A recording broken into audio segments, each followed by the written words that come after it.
guys, what is up? Welcome back to my channel. Today we're going to be talking about how to get abs, because if you are like me, you have been trying to get abs for about maybe years and it's still not working. So today I'm going to make it very simple for you and explain all the facts you need to know in order to get abs. If you haven't yet, subscribe and ring the bell and let's get to it. I was just filming an ab workout at home and I realized that a lot of people don't know exactly what it is they need to do. What I thought previously was that if I did 300 crunches a day, which is what I did, I would automatically get abs, and I realized that that's not really the case.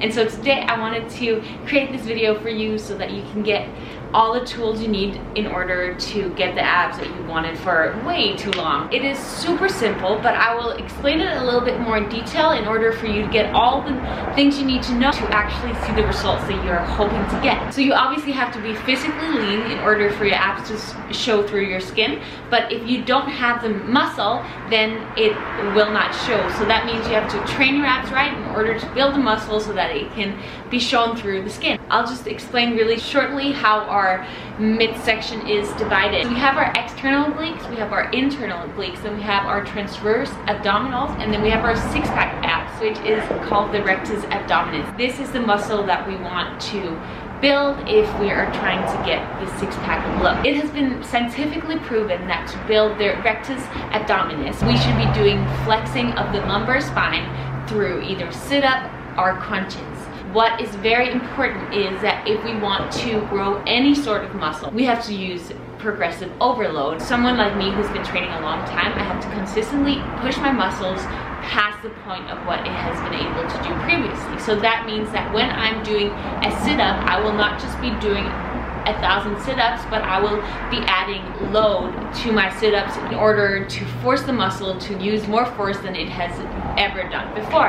And when I use this method, progressive overload, every week I will progressively increase my weight and therefore increase my muscle strength and the visible six-pack. You can build core strength through compound movements such as squats and deadlifts, but I think it's super important to also incorporate isolated ab workouts in order to really focus on the six-pack look. Exercises you can do in order to build your core, then go to my Instagram and follow my workouts there. My workouts that do not have weights, this is for the people that are doing abs at home or beginners who are slowly building up their ab strength. But to any of these workouts, you can always add weight to push your abs harder. So lower abs, how do we hit those? That is the key question that a lot of people ask me. If you want to build a lower core strength, first of all, it is mind-muscle connection. So you need to learn how to tense the lower abs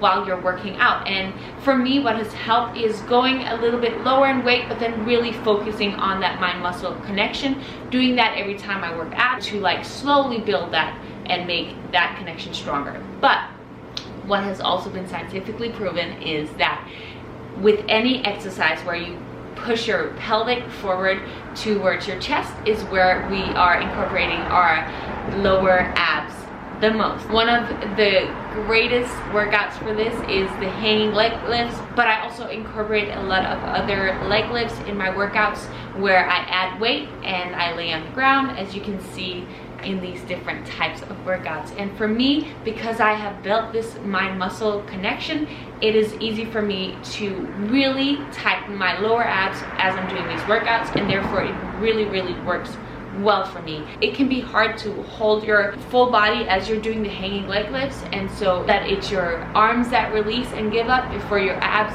are actually exhausted. This workout probably won't work for you, but then you can go see some of the other workouts I have and how often, how much should I be training my abs. And they say that it should be around 3 to 6 times a week. You should be doing 2 different exercises for each of the workouts and then 3 to 4 sets of each. And that is about the same as what I'll do. I'll actually do less now. I found a way to train my abs less but do really heavy ab trainings when I do, and so now I'll probably only really work out my abs 3 days a week, but my body composition has also adapted. My fat percentage is low and my muscle mass is high, and so it took me working my abs 6 days a week to get to the point where I'm at today. And you're like, but I've done all these things, it's still not working. Then it is probably because we need to take a look at your diet. Your body fat percentage might be a little bit too high, and so we need to lower your body fat percentage and increase your muscle mass in order to actually get these visible abs. To lose 1 pound of body weight, we need to be in 3,500 calorie deficit.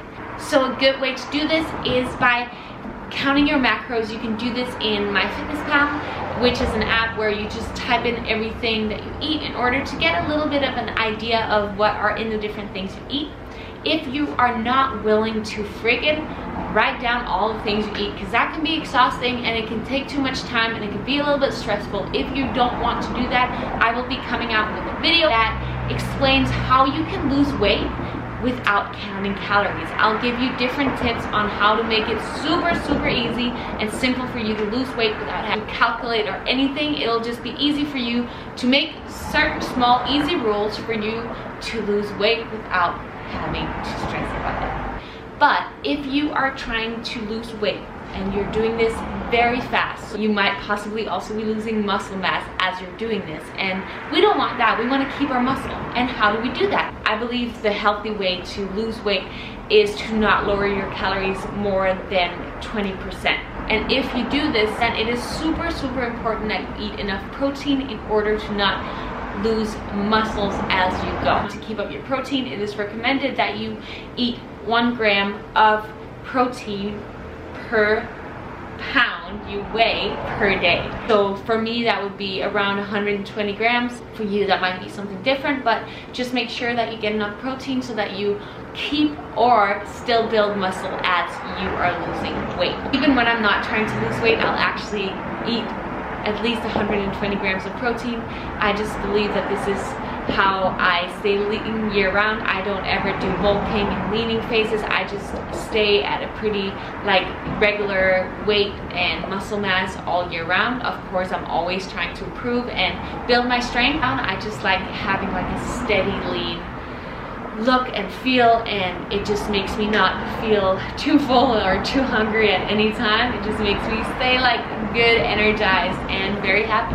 As a lot of you guys know, I've changed into a plant-based diet recently. It is 100% possible to get the same amount of protein as I did before. I had to do a little bit of research, figure out, okay, what can I eat in order to stay at the same macros. Go check out my other videos if you want to see what I eat in a day in order to get some inspiration on how you can get enough protein. A lot of people say that the best way to lose weight is by doing cardio, and I truly believe that cardio is amazing for that, but I also think that working out, building muscle through heavy weight training is so important, because yes, we burn a lot of calories while we're doing cardio, but when we're doing strength training, we are not only burning calories as we're breaking down the muscle, we need calories in order to rebuild the muscle and build the strength. And so the calorie burning process will be a little bit longer when we do strength training. I love a mixture of both. That is what I do personally. I just wanted to explain that because a lot of people will go on the Stairmaster and only do that, but I really think it's super important to also incorporate the strength training. So as you're losing weight, being in a caloric deficit, you will slowly lean out, and if you eat enough protein, build more muscle, and you will finally get the abs that you've been wanting for so damn long. It was really when I figured out how do I need to train, how do I need to eat, that was 100% when it all solved itself for me. So I hope that you got some inspiration and some tips from watching this video so that you now can go out and push and get the results that you have been wanting for way too long. With that said, it's also very important that you work out your back as you are building your core, because we need to have a balanced core strengthened from the back as well in order to not get any injuries, and also for a nice pretty posture and for the longevity. It is just so important to work out your back as well. Hope you liked this video. If you did, please give me a thumbs up. I'm so excited you're here. If you haven't yet subscribed, ring the bell, and I will see you in the next one.